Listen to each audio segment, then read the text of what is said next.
Hello everybody, welcome back. Today as well we have got you another video. In this video I'll show you how you can autoplay video on Facebook.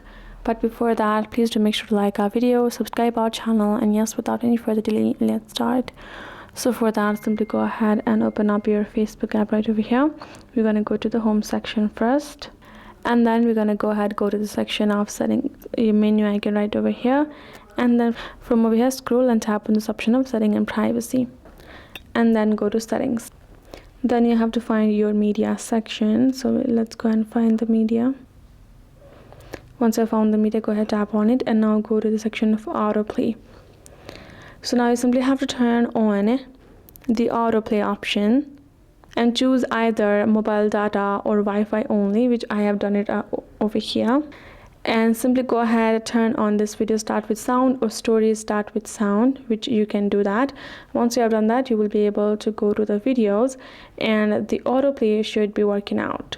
So that's how you can do it. Hope this video helped. Thank you so much for watching. I'll see you guys in our next video.